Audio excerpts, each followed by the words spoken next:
আলাইকুম ওয়া রাহমাতুল্লাহি ওয়া বারাকাতুহু। আলহামদুলিল্লাহি রাব্বিল আলামিন ওয়াস সালাতু ওয়াস সালামু আলা রাসূলিল কারীম ওয়া আলা আলিহি ওয়া সাহবিহি আজমাইন। আমরা আজকে আলোচনা করব ওই বিনয় ইত্যাদি নিয়ে। আজকে তার দ্বিতীয় পর্ব। বলেছিলাম যে মানুষ যদি সুন্দর লিবাস পোশাক পরে তাহলে কি সেটা অহংকার? লেবাস পোশাক পরলেই অহংকার হয় না। অহংকার হচ্ছে হৃদয়ের ভিতরকার একটা জিনিস। যে হৃদয়ে অহংকার থাকে, অহংকার থাকা হচ্ছে হৃদয়ের কাজ। লেবাস পোশাক পরে যদি আপনি অহংকার দেখান তাহলে অহংকার হবে। যেমন আপনার লেবাস সুন্দর হোক অথবা অসুন্দর, নতুন হোক অথবা পুরাতন, আপনি যদি ওই লেবাস আপনার গাঁটের নিচে পড়েন তাহলে সেটা কি? তাহলে তার মধ্যে আপনি অহংকার দেখাতে পারবেন। অহংকার হতে পারবে না? পারবে না। অবশ্য সবাই যে অহংকার করে তা না। অনেকের গাঁটের নিচে কাপড় পরে কিন্তু সেটা অহংকার হয় না। কেন? তার নিয়তে থাকে না। কিন্তু পুরনো কাপড় পরেও আপনার অহংকার করা যায়, অহংকার দেখানো যায়। আর এই জন্যই হাদিসে আছে, লা ইয়ানজুরুল্লাহু ইয়াউমাল কিয়ামাতি ইলা মান জাররা ইজারাহু বাতারা। অন্য এক বর্ণনায় আছে খোয়েলা, তার মানে অহংকারের সাথে যে তার পরনের লিবাস, আপনার এই সব বলুন আর প্যান্ট বলুন আর লুঙ্গি বলুন, যদি আপনার গাঁটের নিচে যায় তাহলে কি হবে? সেটা কাবিরা গুনাহ, আর সেটা হচ্ছে অহংকার। কি বলে আপনার আল্লাহ তাআলা কিয়ামতের দিনে আপনার দিকে তাকিয়ে দেখবেন না।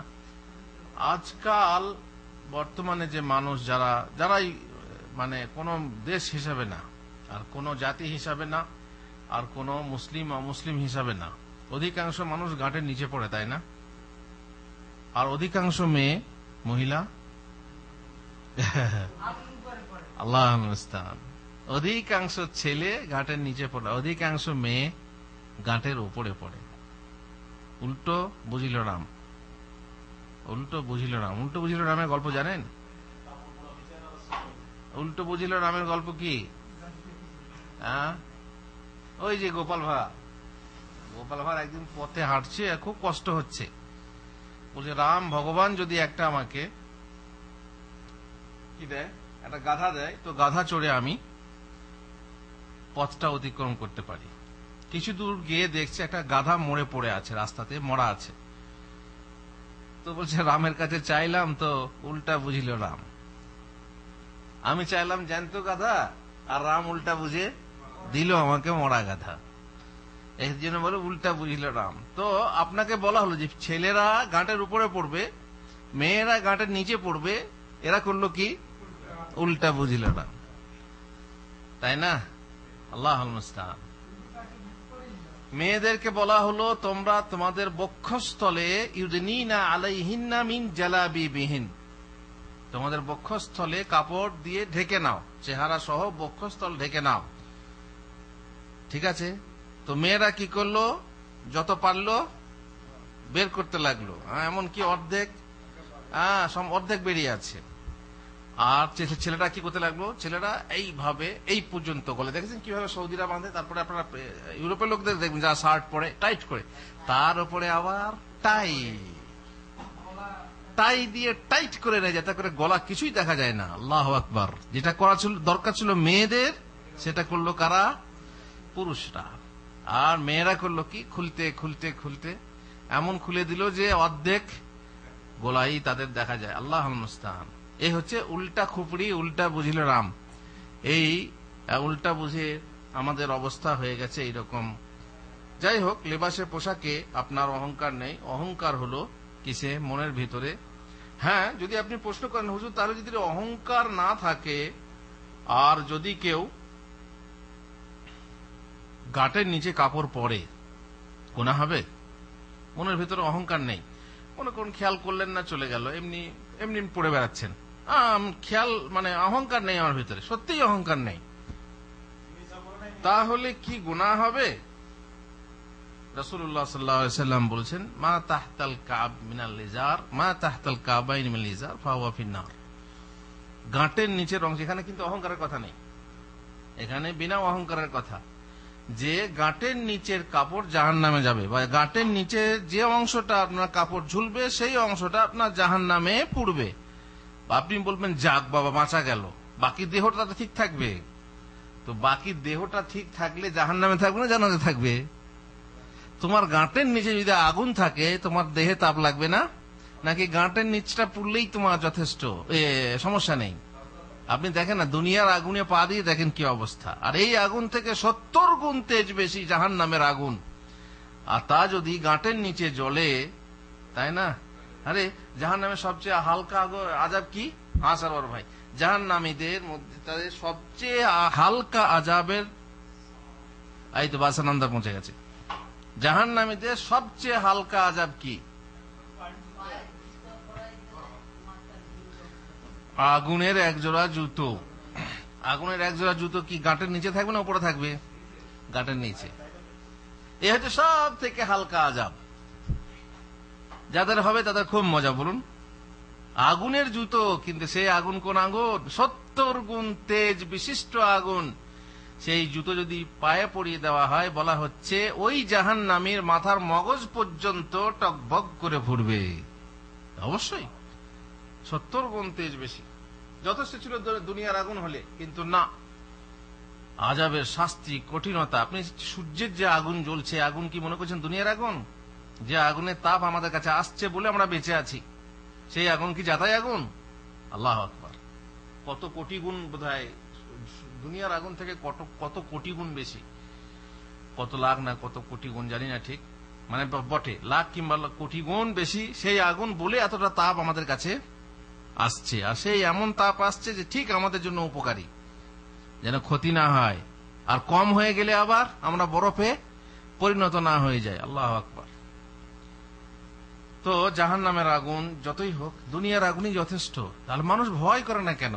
আপনি দেখবেন অধিকাংশ মানুষ এটা মানতেই চায় না।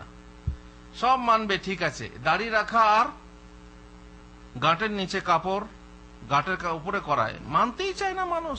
বলা হয় দাড়ি রাখা ওয়াজিব, অবশ্য কিছু হুজুররা দাড়ি রাখা সুন্নত বলে, এতে সমস্যা নেই, কিন্তু গাঁটের নিচে তারা সুন্নত মনে করে রাখে না, মনে করে কি না রাখলে সমস্যা নেই, রাখলে সওয়াব আছে, না রাখলে গুনাহ নেই, এরকম মনে করে। কিন্তু ওয়াজিব সবাই জানে না, একথা সত্যি। আমাদের দেশের লোকেরা সাধারণত সুন্নত মনে করে, কিন্তু আসলে ওয়াজিব।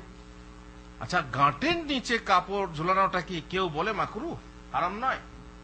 যদি এরকম হয়, কিন্তু এটা শুনে এত শুনে তাও তারা কেন মানে না আল্লাহ জানে। তারা কি বলতে চায় যে হাদিস খাল্লে বাল্লে, যদি হাদিস বলে যে হাদিস অমান্য করবো, তাহলে তো বুঝতে পারছেন কত বড় গুনাহ। আর পাচ্ছি না, কেন পাচ্ছ না? না, গাঁটের উপরে তুললে পরে, প্যান্ট পরলে পরে হ্যাংলা লাগে। তো তোমার জাহান্নামে ক্যাংলা হওয়া ভালো না দুনিয়াতে হ্যাংলা হওয়া ভালো? যদি তোমাকে হ্যাংলাই বলে, কজন বলবে? তুমি হয়তো মহিলাদের সামনে যাও, তুমি হয়তো কলেজে পড়ো, কলেজে তোমার সহপাঠিনীরা কিংবা কোনো অন্য কলেজের মেয়েরা তোমাকে দেখে হাসবে। তারা তো জ্যাঙ্গের উপরে, হাঁটুর উপরে তুলে পড়ে আছে, তাদেরকে দেখে হাসার লোক নেই। তারা হচ্ছে আপ টু ডেট, তারা হচ্ছে সভ্য যুগের আলোকপ্রাপ্তা মেয়ে। আর তুমি গাঁটের উপরে তুলে পড়লে হাসবে, যেহেতু তোমার পা দেখে তাদের কি হয়, সেক্স বাড়ে, তার জন্য তারা কি করে, হাসে। আর তারা হাঁটুর উপরে, তাদের জ্যাং দেখা গেলে সেক্স বাড়ে না ছেলেদের, তাদের হাসলে আবার অন্যায় ক্ষতি হবে, তাই না? তো যাই হোক, এখন কেন মানে না আল্লাহ জানে। কেন কেন যে শরীয়তের প্রতি এত অনীহা। দেখবেন নামাজি মানুষ নামাজ পড়ছে আর তার প্যান্ট এমন নিচে যে নোংরা হয়ে আছে, আর প্যান্টের ওই নিচের দিকটা কি হয়ে গেছে, ক্ষয় হয়ে গেছে মাটিতে। রাস্তায় যখন যায় তখন ঝাড়ু দিয়ে যায়। আর এ হচ্ছে মস্তান, অহংকার। অহংকারের সাথে পরে বুকের পাটা, বুক খুলে রেখে বুকের পাটা দেখিয়ে বেড়ায়, আর রাস্তা ঝাড় দিয়ে বেড়ায়। মাথা লম্বা চুল আছে, পেছন থেকে দেখলে মেয়েই মনে হবে। আবার ছাপা ব্লাউজের মতো ছাপা, কি বলো ওটাকে, শার্ট, তাই না? চেনা মুশকিল ছেলে না মেয়ে। এই ছেলে আপনার, এই যুবক কেন মানে না, মুসলিম হয়েও মানে না। এই যুবক নামাজ পড়তে এলো, দেখা যায় তার গাঁটের নিচে কাপড় ঝুলছে, অথচ হাদিসে আছে, একটা হাদিসে আছে তার নামাজ হয় না, উজু নষ্ট হয়ে যায়। আল্লাহ রাসূল বললেন, এই তুমি যাও উজু করে এসো, নামাজ পড়ো। হাদিসটা সহিহ নয় অবশ্য, কিন্তু অন্য এক হাদিসে আছে যে আল্লাহ তাআলা না হিল্লে না হারামে, না হালালে না হারামে, আল্লাহ কোনো প্রয়োজন নাই, যে গাঁটের নিচে কাপড় ঝুলিয়ে নামাজ পড়ে। তা এইটার মানেতে অনেকে বলছে তা নামাজ হয় না, কিন্তু অনেকে করে কি নামাজ পড়তে গিয়ে গুটিয়ে নেয়। অন্য সময় বাইরে ঝুলিয়ে বেড়ায়, কিন্তু মসজিদে ঢুকলে তখন কি করে, গুটিয়ে নেয়। তারা আবার সমস্যায় পড়ে কি, হাদিসে আছে নামাজের সময় যেন কাপড় না গোটাই। তখন তারা ফতোয়া জিজ্ঞেস করে, হুজুর কাপড় গোটাইলে ক্ষতি আছে? আরে তুমি হারাম থেকে বাঁচার জন্য কাপড়টা গোটাইছো, তো তোমার নামাজটা না হলে কোনো রকম হলো, নামাজ থেকে বেরিয়ে গিয়ে আবার ছেড়ে দিলে, তো লাভটা কি হলো? তাহলে লাভটা কি হলো? এই ফতোয়া জিজ্ঞেস করি বা লাভ কি? যদি কাবিরা গুনাহ থেকে বাঁচতে না পারো, যদি অহংকারের সাথে হয়, আল্লাহ তোমার দিকে তাকিয়েও দেখবেন না, পবিত্রও করবেন না। হাদিসে আছে রাসূলুল্লাহ সাল্লাল্লাহু আলাইহি ওয়াসাল্লাম বলেছেন, সালাসাতুল লা ইউকাল্লিমুহুল্লাহু ইয়াওমাল কিয়ামা, তিন ব্যক্তির দিকে আল্লাহ তাআলা তাকিয়ে দেখবেন না, তাদের সঙ্গে কথাই বলবেন না, আর পবিত্র করবেন না। ওয়ালা ইউযাক্কিহিম, পবিত্র করবেন। ওয়ালাহুম আযাবুন আলীম, তাদের জন্য হবে কঠিন আযাব, কঠিন শাস্তি। কে কে? নম্বর 1 আল মুসবিল, যে ব্যক্তি গাঁটের নিচে বা টাকনুর নিচে কাপড় ঝুলিয়ে পড়ে। নম্বর 2 মান্নান, যে দান করে দিয়েছি বলে বেড়ায়। বুঝতে পারছেন? অনেকে আছে, আপনি তাকে ভিসা দিয়ে নিয়ে এলেন, ঠিক আছে, সে আপনার নিমক হারামি করছে, এবার আপনি বলেন দেখো আমি ওকে নিয়ে এলাম, যে আমার নিমক হারামি করছে, আমার এই করছে, তখন সে বলে কি, যে দেখো আমাকে ভিসা দিয়ে নিয়ে এসছে বলে সে ওই মান্নান হয়ে যাচ্ছে, তার মানে ও জান্নাতে যাবে না। মান্নান লা ইয়াদখুলুল জান্নাহ। আর তুমি নিমক হারামি করছো, নিমক হারাম জান্নাতে যাবে?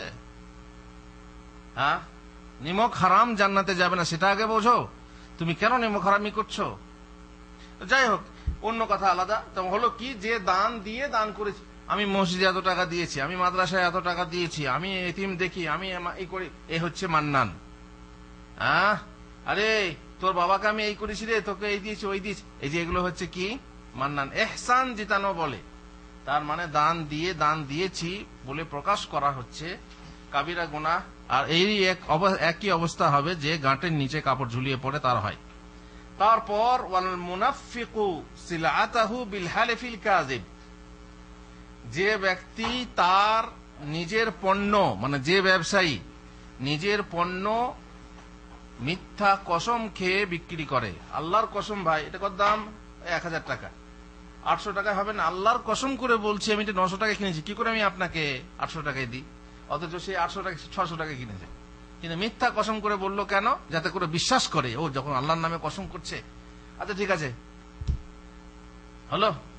এই যে মিথ্যা কসম করে পণ্য বিক্রি করে, আল্লাহ তাআলা এর প্রতি রাগান্বিত। আল্লাহর নামকে যে কোনো অবৈধ জায়গায় ব্যবহার করা নিশ্চয়ই জায়েজ না, এই জন্য আল্লাহর নামকে চাওয়ার জন্য ব্যবহার করা ঠিক না। তো আপনি কসম করছেন আল্লাহর নাম নিয়ে, আবার মিথ্যা কসম, ফলে আল্লাহ তাআলা খুব রাগান্বিত হবেন। কিয়ামতের দিনে তাদের সঙ্গে কথা বলবেন না, তাকিয়েও দেখবেন না, তাদের জন্য হবে কঠিন শাস্তি, তাদেরকে পবিত্র করবেন না গুনাহ থেকে। বেশ, এখন চলুন অন্য কথা বলি। একই কারণে পুরুষকে স্বর্ণ কেন ব্যবহার করতে বলা হয়েছে নিষেধ? পুরুষের জন্য স্বর্ণ ব্যবহার হারাম, তবে চারানা সোনা ব্যবহার করা যাবে, তাই না? চারানা সোনা বিপদের জন্য। দেখেন আমাদের বাদশা মিয়া, দেখছেন কত পুরনো লোক, আমাদের কত পুরনো ছাত্র, সেও বলছে বিপদের সময়ে চারানা সোনা ব্যবহার। অনেকে বলে ব্যবহার করতে, এখন বলে ব্যবহার করতে পারবে না, ব্যবহার করতে পারবে না। যদি আপনার বিপদের আশঙ্কা হয় তো শুধু চারানা কেন, আটানা নিতে পারেন না? চারানা কেন বলছেন? তাহলে ব্যবহারের জন্য বলা হয়, কিন্তু না, এসব ভুল কথা। আপনার যদি দরকার হয় বিপদের সময় আপনি বিক্রি করে লাভ, তো চারানা কেন, 8 আনা 6 আনা 12 আনা রাখতে পারেন না? এক ভরেও রাখতে পারেন, আপনি পকেটে রাখুন, আপনার ব্যাগে রাখুন। কিন্তু আপনি আংটি রূপে ব্যবহার করবেন, চেন রূপে ব্যবহার করবেন, এটা পুরুষের জন্য জায়েজ না। গিফটের সময় গিফট আসে, বলো হুজুর শ্বশুর বাড়িতে গিফট দিয়েছে, তো গিফট দিতে কি হলো, পড়ো না, সেটাকে তুমি তোমার বউকে দিয়ে দাও, আর না হয় বিক্রি করে তুমি অন্য কাজে লাগাও। না আমার শাশুড়ি দিয়েছে একটা আংটি, সেটা হ্যাঁ দিল তো কি হলো, শাশুড়ির জ্ঞান নেই বলে দিয়েছে। শাশুড়ি যদি জ্ঞান থাকতো যে বেটা ছেলেকে সোনা পড়তে হয় না, শাশুড়ি দিত না। এক ছেলে একজনের নাতি হয়েছে আর কি, নাতিকে দিয়েছে, মানে নাতিন না নাতি, বেটা ছেলে, তাকে আংটি দিয়েছে। আমি গেলাম জিজ্ঞেস করছে, বলছে হুজুর অমুক তো আলেম, কিন্তু আংটি দিল কেন? আলেম হলো তো কি হলো, ব্যাপারে জাহেল। যে পুরুষকে স্বর্ণের আংটি পড়তে দেবে সে আলেম না জাহেল? নিশ্চয়ই সে জাহেল। সুতরাং স্বর্ণের আংটি ব্যবহার, স্বর্ণ ব্যবহারই হারাম। কার জন্য? পুরুষের জন্য। তবে হ্যাঁ, কোন কোন ক্ষেত্রে জায়েজ আছে। কোন কোন ক্ষেত্রে? যেমন আপনার নাক কাটা গেছে, এই নাকটাকে স্বর্ণ দিয়ে বানাতে পারেন। আল্লাহু আকবার। যেহেতু এই মানুষের অঙ্গের দাম প্রচুর মূল্য আছে, এই জন্য স্বর্ণ দিয়ে আপনি নাক বানাতে পারেন। তেমনি দাঁত, দাঁত ভেঙে গেছে, দাঁতটাকে আপনি স্বর্ণের দাঁত বানাতে পারেন, সমস্যা নেই, এটা আপনার অনুমতি আছে। রেশম, রেশম বস্ত্র যেটা আসল রেশম, এই সিল্ক ফিল্ক এগুলো না, আসল রেশম যেটাকে বলে, যেটা ওই যে রেশম কীট থেকে তৈরি হয়, খাঁটি রেশম যেটা, সেটা পুরুষের জন্য হারাম, মহিলার জন্য হালাল। যেমন স্বর্ণ হালাল, তেমনি রেশমও হালাল। এখন কথা হলো, পুরুষের জন্য হারাম হলো কেন? পুরুষের জন্য হারাম হলো কেন? যেহেতু এতে অহংকার আসতে পারে। স্বর্ণ পড়লে একটা, বুঝতেই পারছেন আপনি, মেয়েদের দেখবেন, মেয়েদের অলংকার হলো অহংকার। যে মেয়ের অলংকার আছে, এই জন্য মেয়েরা যখন কোথাও যাবে, তা যদি অলংকার নাও থাকে, ধার করেও নিয়ে যায়। কেন কেন ধার করে নিয়ে যায়? আরে বাপরে, না হলে পরে তাকে তো কেউ পুছবেই না। আবার যদি কেউ না দেখে তো তুলে তুলে দেখাবে, দেখো আমার অলংকার আছে, আমি বাউটি আছে, তখন আবার আংটি দেখো আমার, দেখো। আর যার কথা, এটা মাঝে মাঝে বলি আমি, এক জায়গায় দাওয়াত খেতে গেছে, তো এক মেয়ে বসে খাচ্ছে, লাইন দিয়ে খাচ্ছে সবাই, আর এক মেয়ে দিচ্ছে, ঠিক আছে? তো যে খাচ্ছে তার হাতে বাউটি আছে, এটা কি বলে, বাজুবন্ধ বা বাউটি, যাই হোক। তো সে শাড়ি পরে আছে, তো সে যে দিচ্ছে তার হাতে আছে হীরের আংটি, এবারে সে চামচ ধরে দিচ্ছে। এবারে মেয়েটা বারবার জিজ্ঞেস করছে, কি গো আর নেবে, আর কিছু নেবে? তার মানে কি, হাতটা এইভাবে দেখাচ্ছে আর কি, চামচটা ধরে এইভাবে দেখাচ্ছে, মানে দেখাতে হবে, না দেখালে কে লাভ কি? আপনি যার জন্য পড়ছেন সে যদি না দেখলো, এই জন্য দেখবেন আপনি এই যে ওয়াজ নসিহত মেয়েরা শুনতে আসে, আশেপাশে যারা শোনে, এসে তারা কি ওয়াজ শোনে? আশেপাশে সেটা কোথায় পেলে, কোন দোকানে কিনলে, সেই দোকান থেকে যাবে, কিনবে, তবে তার জান ভরবে। এটা অলংকার কোন জায়গাতে, বাংলাদেশ হলে বাংলাদেশ থেকে আনা করাবে, এটা নিয়ম, মেয়েদের নিয়ম। কাপড় কোথায় পেলে এত সুন্দর, যাই হোক। তো আংটিটা দেখাচ্ছে, বেচারি তো হাতে আংটি নেই, এখন কি দেখায়? তো বাজুতে কি ছিল, বাজুবন ছিল বা বাউটি ছিল, আর শাড়ি ঢাকা আছে। তখন শাড়িটা তুলে বলছে, আর নেবো না, আর নেবো না। বুঝতে পারছেন তো? এই হচ্ছে কাণ্ড। এইসব গল্প আমাদের দেশের হুজুররা করে এবং বলে মেয়েদের যে এই যে কাণ্ড, এই কাণ্ডগুলো সত্যি খারাপ, সত্যি খারাপ। এই জন্য বলে মেয়েদের টাইম দেখা হোক এরকম ঘড়ি চাই না, বরং দাম বেশি হোক এরকম ঘড়ি চাই। বন্ধ থাক ঘড়ি, টাইম দেখ আর না দেখ, দেখতে যেন সুন্দর হয় এবং ঘড়িটা যেন দামি হয়। বুঝতে পারছেন তো? মোট কথা হলো যে যদি পুরুষদের জন্য রেশম ব্যবহার জায়েজ করা হতো এবং স্বর্ণ ব্যবহার জায়েজ করা হতো, তাহলে তাদের কি আসতো? অহংকার আসতো। বলে হুজুর তাহলে তো মেয়েদেরও অহংকার আসছে, ওদেরকে জায়েজ করা হলো কেন? তবুও তারা পুরুষের তুলনায় কি, তারা হচ্ছে দুর্বল। পুরুষের তুলনায় তারা সাধারণত ঘরের ভিতরে থাকে, বাইরে বেশি যায় না।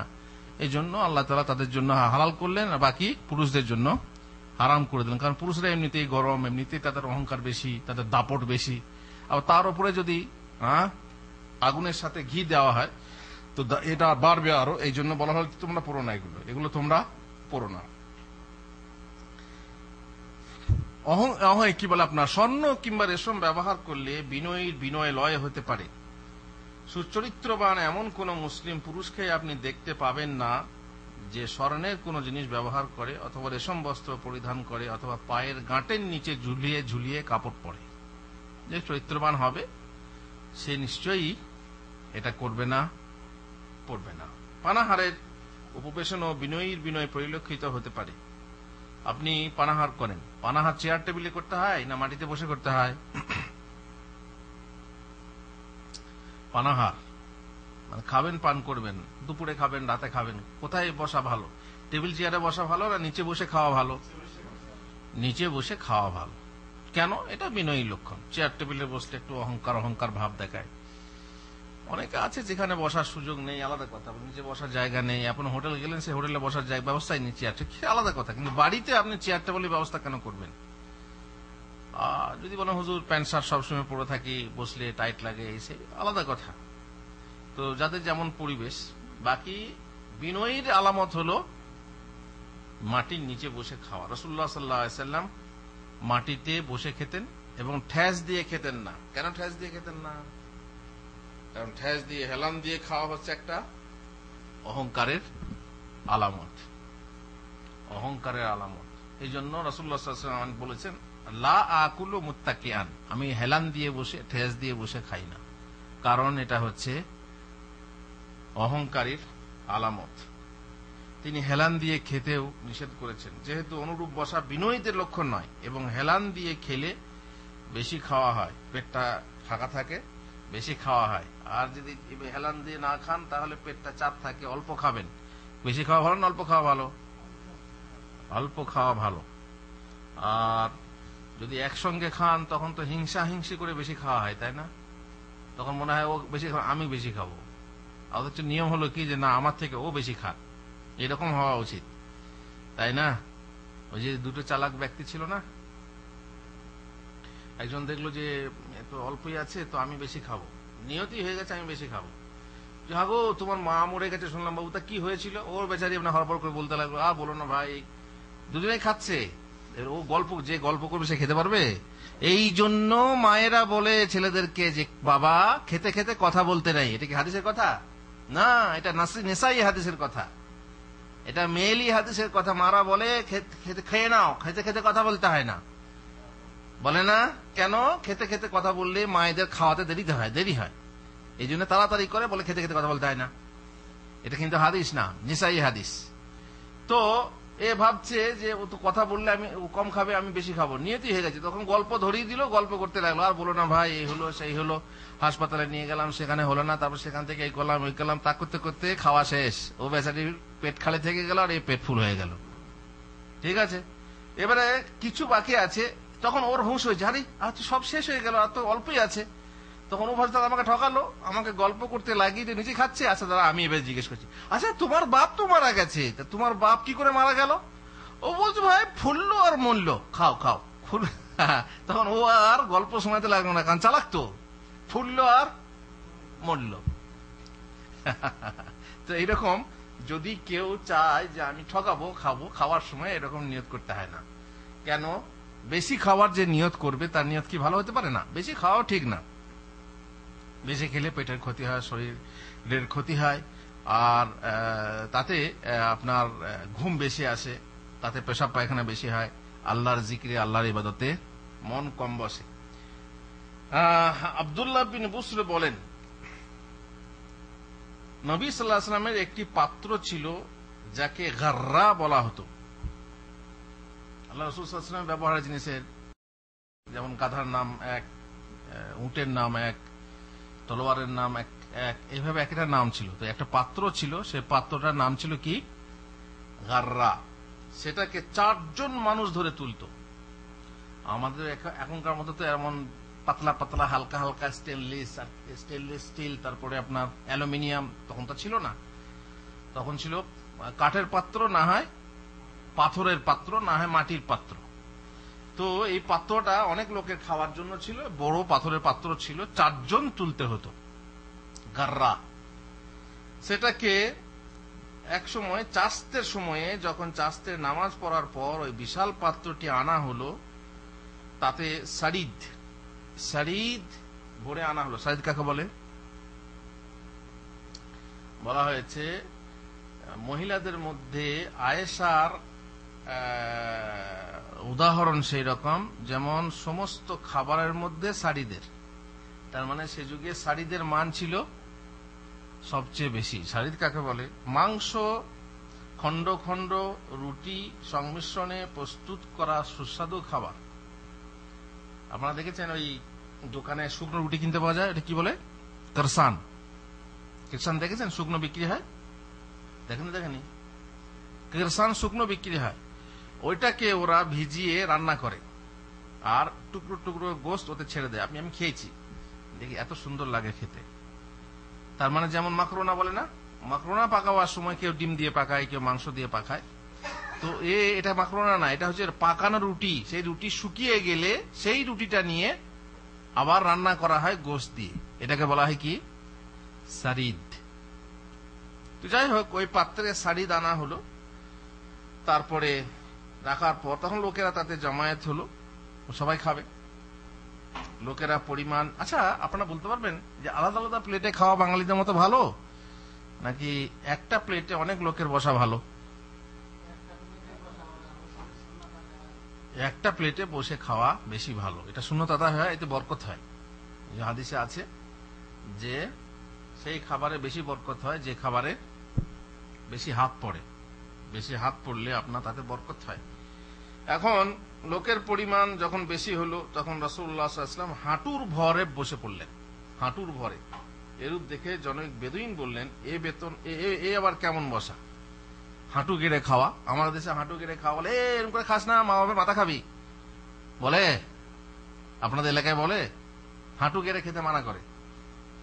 আর লোক বেশি হলে পরে যদি আপনি ওই যে এইভাবে বসেন তো কত জায়গা লাগবে, আর যদি আপনি হাঁটু গেড়ে বসেন তাহলে পরে কি হবে, জায়গা কম লাগবে। তো বেদুইন বলল যে আপনি একদম এত বড় সম্মানী মানুষ, কিভাবে বসছেন আপনি? বেদুইন কি করলো, অভিযোগ করলো। তখন রাসূলুল্লাহ সাল্লাল্লাহু আলাইহি ওয়াসাল্লাম বললেন, ইন্নাল্লাহা জাআলানি আবদান কারীমা ওয়া লাম ইয়াজআলনি জাব্বারান আনীদা। নিশ্চয়ই মহান আল্লাহ আমাকে ভদ্র বিনয়ী বান্দা করেছেন এবং উদ্ধত ও হটকারী অহংকারী বানাননি। যে আমি এভাবে বসবো না তা না, বিনয়ীর মতো বসা। এই জন্যে আপনার দেখবেন নামাজে আপনার কিভাবে বসতে হয়, হাঁটু গেড়ে বসতে হয়।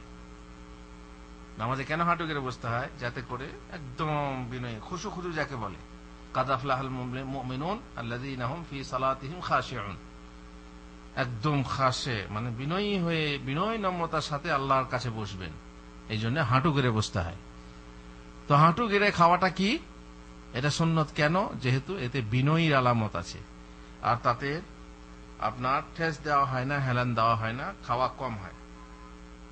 তিনি বলতেন, দাস যেভাবে খায় আমি সেইভাবে খাই, আকুলু কাল আবদ। দাস যেভাবে বসে আমিও সেইভাবে বসি।